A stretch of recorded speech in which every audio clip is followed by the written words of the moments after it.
120개 포럼, 120 포럼의 제 대표를 맡았기 때문에 제가 그 축사를 많이 안 하는데요.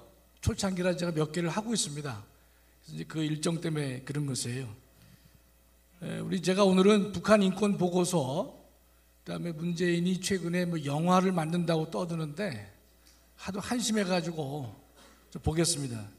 그럼 북한 인권 보고서는 어떤 의미가 있냐면요. 북한 인권법은 2016년 박근혜 대통령 당시에 법이 통과됐습니다. 어렵지만 통과가 됐는데 2017년 문재인 정권이 들어와서는 이 법을 지키질 않아요. 그래서 인권보고서도 만들지 않고 만들었지만 공개하지 않고 북한 인권재단을 지금도 만들지 못하고 있습니다. 여러분 그 말을 잘 이해가 안 되실 텐데 한번 보겠습니다. 이 인권보고서가 윤석열 정부에서 만들어졌는데 500명 증언을 토대로 작성된 것인데 내용이 좀 끔찍하지만 이제 빠른 속도로 읽겠습니다. 수감자 목을 밧줄로 매달아 총을 3발 쏜 뒤 다른 수용자들에게 시체에 돌을 던지게 했다. 이게 증언의 내용입니다. 2017년에는 집에서 춤추던 여성이 손가락으로 김일성 초상화를 가리키는 동작을 했다고 임신 6월인 여성을 공개 처형했습니다. 지금의 북한의 인권 실태가 되는 것이죠. 다음이요. 2015년에는 곤궁한 북한 중학생들이 한국 드라마를 보고 아편을 했다는 이유로 원산에서 6명을 공개 총살을 했습니다. 남성 병사들이 여성 수감자들을 알몸 상태로 가혹행위를 시키면서 여성의 질 내부까지 직접 확인했다고 해요. 다음이요. 2019년에는 평양시에서 비밀 교회단체를 적발했습니다. 5명을 공개 처형했고 30명을 노동교화형에 처했다라고 이 인권보고서에 언급이 되고 있습니다. 생체 실험을 했다. 북한은 현재 정치범 수용소가 5곳이나 운영되고 있습니다. 다음이요. 그런데 이 문재인이 통장 보면 인권 변호사라는 말을 많이 했는데 이 인간의 가증스러운 면이 있는 것이죠. 조금 전에 말씀드렸죠. 북한 인권법을 만들었지만 인권 보고서를 숨겨왔습니다. 문재인이가. 지금 인권재단이 발족을 못한다는 게 무슨 말인가면 민주당 반, 국민의힘 반에서 이사를 추천하라고 되어 있는데 국민의힘은 이사를 추천했는데 민주당이 이사를 추천하지 않았기 때문에 2017년부터 지금까지 북한 인권재단이 활동을 못하고 있다 이런 뜻입니다. 그다음에 이 문재인은요, 여러분 잘 알다시피 서해 공무원 피살 때 김정은의 생명 존중에 경의를 표한다 있다고 소리를 했죠. 그래서 남북 위장 평화쇼 덕분에 북한의 핵무기를 더욱 고도하게 만들어준 이 대역죄 요인이 바로 문재인인 것이죠. 다음이요. 이 인간이 그 문재인의 대역죄를 보면 다 아는 거예요. 둘째째 보면 간첩 수사를 차단했어요. 그래서 간첩이 독보서처럼 대한민국에 퍼지게 만든 장본인이 바로 문재인이다 이 뜻이죠. 국정원의 대공수사권을 박탈했죠. 기무사 해체까지 했어요. 근데 위헌적 대북 전단 금지법을 만들어서 김정은 독재정권 유지에 일조를 했다는 뜻입니다. 현재 민주당은요, 북한 인권재단 출범도 저지하고 있는 그런 행태를 이제 보이고 있는 것입니다. 다음이요. 지금 윤석열 정부가 들어와서는 정의로운 결정을 하나 했는데 북한 인권 결의안 공동제안국에 복귀했다. 이 무슨 말인가 하면 유엔은 해마다 북한의 인권 결의를 갖다가 북한의 인권을 규탄하는 결의안을 만드는데 문재인 정권하에서는 이 규탄에 한 번도 참여하지 않았다는 뜻이에요. 처음으로 여기에 복귀가 됐다 이런 뜻입니다. 그러면 지금 금년에 나와 있는 북한 인권 보고서는요, 문재인이가 5월 달에 평산마을에다가 이 서점을 연대요. 거기다가 첫 번째 추천 도서로 인권 보고서를 넣어야 되지 않을까 생각하는 것입니다. 석고대제의 시작이라고 저는 보는 것이에요. 다음이요. 최근에 이 문재인이가 영화를 만든다고 떠드는데 퇴임 대통령에서 노무현 대통령은 어떤 말씀을 하셨냐면 고향에서 숲을 가꾸며 시를 쓰고 싶다. 마을과 생태계 복원에 참여하고 싶다. 이렇게 이제 퇴임 후에는 이런 일을 하고 싶다라고 얘기했는데 노무현은 분명히 문재인은 잊어달라고 부탁을 했어요. 잊어달라고. 여러분 다 기억하실 것이에요. 다음이요. 근데 이 인간이 잊어달라고 말을 했는데 대통령 끝나고 4개월 만에 귀촌을 해가지고 윤석열 정부에 대해서 무슨 비판을 했냐면요, 남북 합의서를 존중하라고 비판해요. 이게 말이 되는 얘기입니까? 북한의 도발에 대해서는 이런 방금 말하지 못한 인간이 윤석열 정부에게 남북 합의서를 존중하라고 떠들어요? 4개월 만에? 이게 잊혀질 만한 인물이 할 얘기입니까? 다음이요. 그러면서 이 열불나는 얘기들인데 우리 참아야 돼. 소통하지 않는 정치는 국민을 힘들게 한다는 거예요. 이게 아유 정말 목사님 말씀이 딱 맞아. 세 글자 한번 해보세요. 소통하지 않는 정치는 국민을 힘들게 한다고 이 인간의 지입으로 떠들어. 아유 참. 그래서 또 뭘 떠든지 압니까? 안보 체계의 무력화가 우려된대. 아유 이건 정말 전화통화를 얼굴에 확 던져버려야 되는데 안보 체계의 무력화가 우려된다는 거예요. 듣기도 거북해. 아주 인간 아주 뻔뻔 싫어요. 수염은 허옇게 해가지고 말이지. 그냥 퇴임 1년도 안 됐는데 뭔 그 인간이 영화를 찍습니까? 그래서 하는 말이 가관이에요. 지금 윤석열 정부 때문에 5년간 성취가 순식간에 무너져서 허망하대. 5년간의 자기 성취가 순식간에 무너져서 허망하다는 말을 노골적으로 하는 인간이 이거 정신 상태가 정말 이거 이해가 안 되는 인간이에요 도대체. 다음이요. 지난 5년간의 성취 한번 뭐 했는지 한번 빠른 속도로 체크해 보시자고. 지가 50년 간다는 인간들이 5년 만에 정권을 내놨죠. 왜 그랬겠어요? 잘했으면 그렇겠어요? 국고탕진하죠. 천문학적 부채가 드러났어요. 천조에 천조 문재인 때 된 게 불공정과 무능 내로남불 수없이 우리가 들었습니다. 소득주도 성장 웃기고 앉아있는 일이죠. 수백만 명의 자영업자가 소상공인이 그 사람들을 벼랑 끝으로 모은 정책이 소득주도 성장이라 이 뜻이죠. 좋은 일자리가 어디 만들어졌어요? 노인 알바 일자리밖에 더 있었습니까? 이 인간은 반기업 반시장 그다음에 친노조 정책으로 빈부격차가 대한민국이 더 커졌다는 뜻이에요. 뭔 놈의 이놈이라니. 이 인간이 5년 성취한 게 뭐가 있으면 도대체. 다음이요. 그래 집값 폭등했는데 지금 집값이 떨어졌죠. 아파트값 떨어진 게 그렇게 안타깝습니까? 예? 지금의 전세 사기 문제도요. 당시에 임대차 3법에서 싸게 텄다고 우리가 보는 것이에요. 탈원전했죠. 지금 전기급 때문에 상당히 우리가 고통을 당할 우려가 있는 것인데 다 이 인간이 저지른 거 아닙니까? 탈원전하기 때문에 세계 최고 수준의 원전 산업이 몰락하는 위기를 우리가 직면하고 있다는 뜻이에요. 거기다가 뭐 경제성 조작에 공문서 파기 다음에 거기다 4대강 개방한다 해체한다. 최악의 가뭄이 금년에 있었습니까? 가뭄의 물 부족 사태를 이 인간 때문에 더 가중한 거 아닙니까? 여러분 온실가스 40%는 말은 잘 모르실 텐데 저도 잘 이해가 안 돼요. 그러나 이 인간이 혼자 국제사회에서 떠들었어요. 온실가스 40% 감축하겠다고.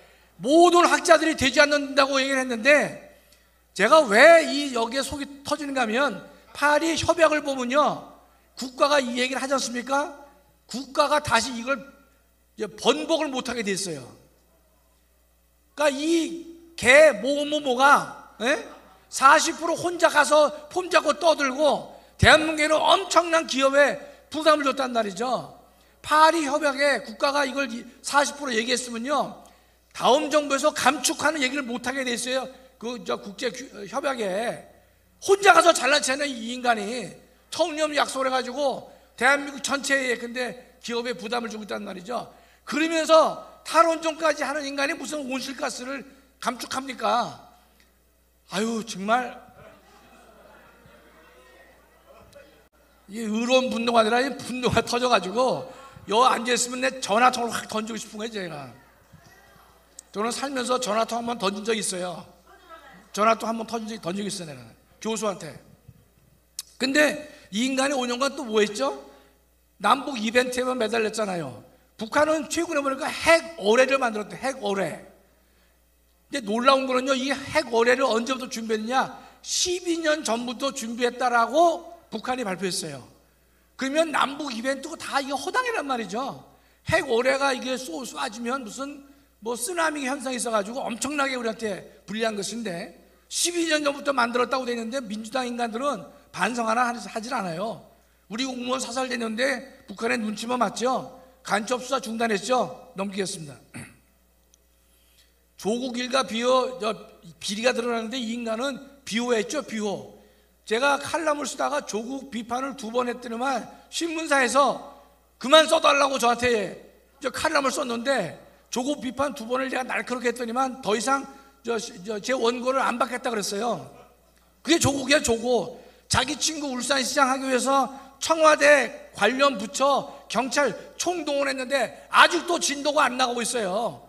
이런 게 진도가 나가야 윤석열 정부의 지지율이 올라갈 텐데 아니 마음에 안 들어요. 또 이게 이상직 이 인간은 어떻습니까? 문재인 딸 해외 이주 도와준 덕분으로 국회의원 된 인간 아니겠습니까? 퇴임 후에 이렇게 열심히 자기 정치한 인간이 있습니까? 없어요. 문재인밖에 없다는 뜻이에요. 다음. 지금 다큐멘터리인데 문재인입니다. 이 영화가 만들어졌어요. 그러면서 자기가 5년간 성취한 게 순식간에 과거로 돌아갔다. 그런 모습을 보면서 허망한 생각이 든대. 과거로 돌아갔기 때문에 허망한 생각이 든다고 이 인간이 떠든 거예요. 그러면서 자기는 현실 정치에 소환당하고 싶지 않지만 여권이 끊어지지 않 나를 소환하고 있단 말이죠. 그 꿈도 허망해졌다. 이런 아이고. 근데 더 짜증나는 것은 이 인간 이 영화가 5월 10일 날 개봉해요. 확정된 거예요. 그런데 전주국제영화제에서 특별 상영을 4월 27일부터 5월 6일까지 하도록 돼 있어요. 영화제에서. 다음. 그런데 열받는 게 상영관 확보를 위해서 크라우딩 펀드를 다 모았는데 19일 날 마감됐어요. 어제. 그런데 모금 목표액에 37배가 모였다는 거예요. 이게 대한민국이 제대로 가고 있습니까? 이러기 때문에 우리가 정신 바싹 차리고 우리가 이를 악물고 이 문제를 해결해야 된다 이 뜻이에요. 다음이요. 이 알바트로스라는 게 멋있는 새입니다. 지구상에서 가장 큰 새예요. 한번 날개해서 한 3, 4m가 되는 새인데 머리는 흰색이고 여러분 잘 못 봤을 거예요. 저도 본 적 없어요. 다음이요. 여러분 골프를 하다 보면요 알바트로스라는 게 있어요. 버디하면 기준 타보다 하나가 줄어드는 거고 이글은 2개가 줄어드는 것이고 알바트로스는 3개가 줄어드는 거예요. 여러분 골프를 몰라도 자 500m를 5번에 가야 되는데 500m인데요 2번에 그 골프공이 홀에 들어간 거예요. 그건 잊기 어렵죠. 썼죠. 골프 학회에서 미국 골프협회에서 발표했는데 100만 분의 1이야. 100만 분의 1. 목숨 하셨어요? 알바트로스를? 오. 그래요? 예. 네. 아, 그럴 수 있어요. 맞아요. 겨울에 그 이제 원래는 해저드나 마찬가지인데 그게 호수가 얼었기 때문에 그래서 가는 경우가 있긴 있는데 그래도 100만 분의 1이에요. 제가 왜 이 골프 얘기하느냐? 골프 얘기하려고 하는 게 아니에요. 여기 보면요. 골프에 보면 이글도 새고 새의 버디를 따온 거고 알바트로스도 새를 따온 거예요. 새를. 다음이요. 이 알바트로스는요. 가장 빨리 나릅니다. 세계에서. 가장 높이 날아요. 가장 멀리 나는 새의 대명사가 알바트로스입니다. 이 알바트로스는요 보통 때는 움직이지 않아요. 바람이 불어야 돼요. 바람을 타고 날기 때문에 바람이 세야 이 새는 납니다. 따라서 폭풍이 시작되어야 날기 시작해. 날씨가 좋으면 이 새는 안 나른다고 돼 있어요. 거칠고 사나운 바람과 비를 정면으로 부닥치는 새가 알바트로스예요. 웅장한 날개짓으로 담대하게 비행해. 이 시대의 알바트로스가 누구예요? 구리 사람들은 아침 안 먹고 와요? 이 시대의 알바트로스가 누구냐고? 다시 한번 누구냐고요? 하여튼 우리 집사람도 김학성이라고 말 안 해줄 줄 알았어요, 제가. 이 시대의 알바트로스가 정광훈 목사님 아닙니까? 그렇죠? 거칠고 사나운 바람과 비를 정면으로 부닥치고 있어요. 현재 그렇게 당하고 계시잖아요. 저는 그저께 TV조선에서 목사님을 공격하는 걸 보면서 제가 열받아가지고 애국운동이 뭐고 전 때려치고 싶었어요, 실제로. 그랬는데 제가 중간 기도하면서 제가 중고등학교 학생도 아닌데 중고등학교 학생 때 부모한테 목리 부리는 거죠, 목리. 그렇죠? 근데 지금 나이가 이렇게 됐는데 목사님한테 가서 나 때려칩니다, 그 말 하면 되겠어요? 안 되잖아요. 나이 든 놈이 그렇게 행동하면 안 되잖아요. 그래서 정말 우리 목사님이 이 거칠고 사나운 바람과 비를 정면으로 부닥치면서 웅장한 날개짓으로 담대하게 비하고 있다는 뜻이에요. 여러분들이 우리 목사님이 이 일을 올바르게 제대로 해주기 위해서는 많은 분들이 여기에 동참해야 되는 것이에요.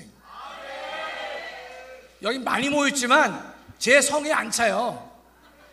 구리, 남양주 많이 모인 것 같아도 제 성에 안 찬다는 뜻이에요. 여기 복도를 다 메워야 되는 거죠. 강단도 다 메워야 되는 것이고 못하러 집에서 앉아있는 것이 나와서 함께 싸워야 되는 것이지. 아니, 오늘 흥분 안 하려고 그랬는데. 다음이요, 마지막. 제가 늘 강조하죠. 자유마을 지도자들 5개 덕목이 있어요. 자유의 적에 대해서 우리가 분노해야 됩니다. 분노할 줄 알아야 되는 것이에요. 주사파를 주적으로 생각하는 자유의 전사가 되어야 된다는 뜻입니다. 정의 부대원이 되야 되는 거예요. 예수 한국을 위해서 순교자의 각오로 우리가 대표되는 것이에요. 복음 통일을 위해서 제일 앞장서야 된다는 뜻입니다. 다음에 이런 행사가 있을 때는요, 이거 많이 모인 거 아니에요. 이 줄이 다 메꿔져야 되는 것이고 강당까지 다 메꿔지지 않으면 구리 남양주는 아웃이요. 마치겠습니다.